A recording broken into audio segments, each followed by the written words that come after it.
back with closing trades right here in ET. Now it's fizzled out completely. We're just about dipping into the red as we speak right now. And to think of it, that 0.5% of a move that we started off with and that fresh time high, that's eased off somewhat.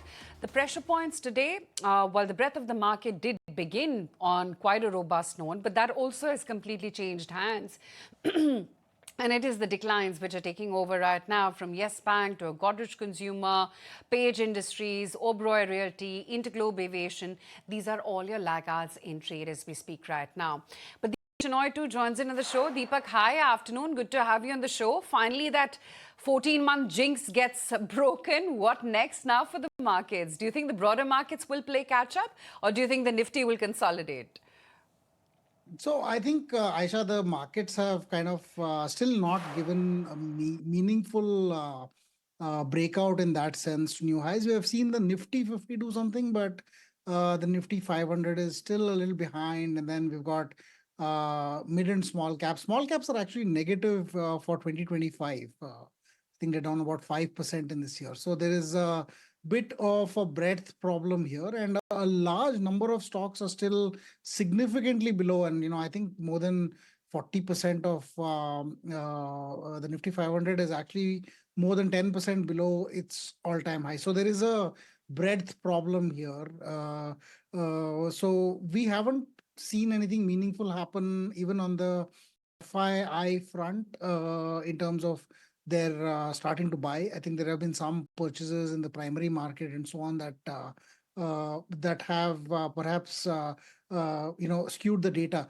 But overall, I think the triggers that the market's kind of waiting for is, are we going to get some kind of a deal with the US in terms of trade? Are we going to get a cut in interest rates by the RBI? So there's a wait and watch mode.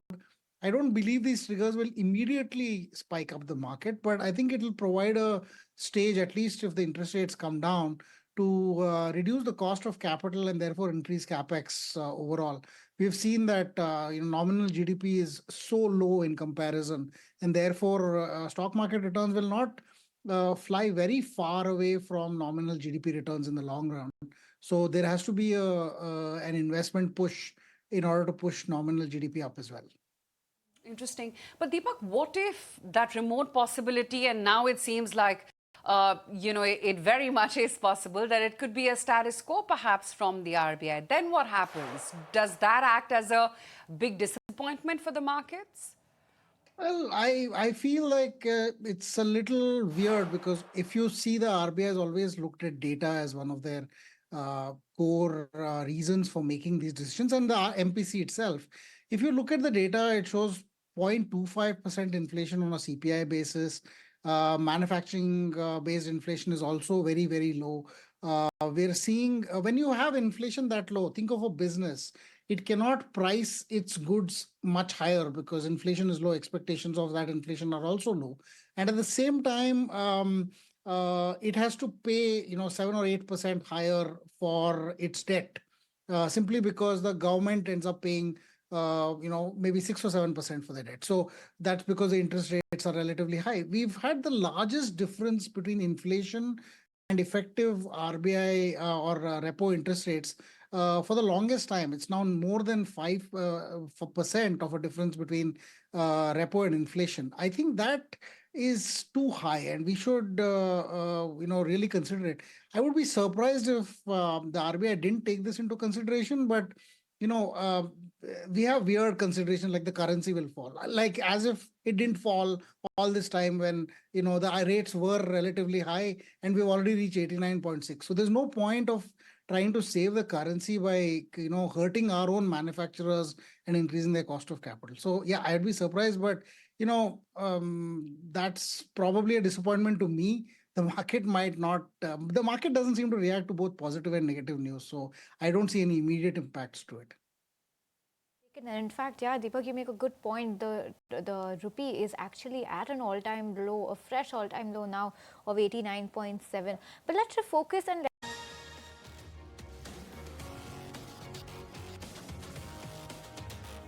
Hi there, welcome back to Closing Trades. You're catching us live from the SBI Live studio, and about an hour left for the trade session to wind up today. And we're in conversation with Kunal and Deepak, so let's keep that going. Deepak, you did speak about the kind of lag that we're seeing in the small cap end of the market. On one side, yes, it does seem like a lag. You did say that it's 5% lower compared to the other indices. But what about the kind of valuations we're seeing? Given that we've not seen all that excitement or any kind of run up over there, at least nothing significant, do you believe the valuations look comfortable on the smaller end? Not yet. I would say valuations overall are high across the mid and small cap universe, perhaps even among some of the large caps as well. Some of the small caps have demonstrated very reasonable growth. So they do command high valuations because there is a lot of growth. However, now given that the word small cap applies to companies that are less than, say, 35 or 36,000 crores, it's a fairly wide spectrum of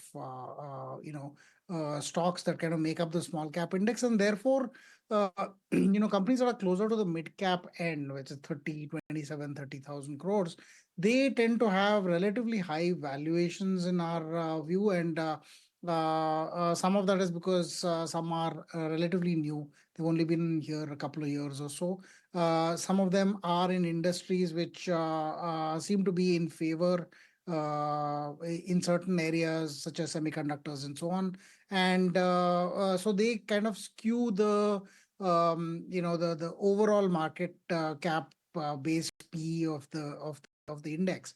However, I feel that some small caps here are reasonably valued, and they will actually go up quite considerably, become mid caps and large caps over the course of the next 10 years. So you have to be very selective when it comes to understanding or targeting small caps.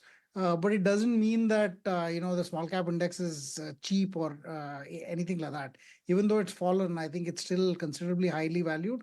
And you'll just have to be selective about the stocks you select or what stocks you pick, because some companies are overvalued for a reason, because they're expecting high growth, and some companies are just overvalued, and there's no way I'd probably purchase some of them. Understood. But Deepak, anything that you like within mid caps? There are a lot now, about, see, between 35,000 and 110,000 crores is quite a large spectrum. Again, you got 150 companies operating in that region. Some of the best stocks in our recent views have been around public sector banks, some of the financials that have come back reasonably well. I think on the back of some credit growth that is starting to return, you're going to see some of these do relatively well. Right now, the market share of the larger players is being taken slowly by some of the smaller players who've just gotten more efficient. They're basically able to use technology to both grow their loan books and also keep their deposit book steady. The other part, manufacturing ecosystem, I think over there, some of the mid caps are doing really well. Especially in companies that are providing infrastructure to electrical infrastructure and so on, to a lot of the new coming sectors, whether it is a data center or solar farm or things like that. I think those are the companies that have been quite interesting recently. And of course, the financial infrastructure players like the exchanges and some of the asset management companies, again biased because we're a part of it, but overall, I know, very exciting space in terms of growth going forward. So we like some of these companies, but of course our views are going to change as data changes. Okay, interesting view, Deepak. On that note, we'll let you go. Thank you so much for your time today. Thank you. Okay, viewers, let's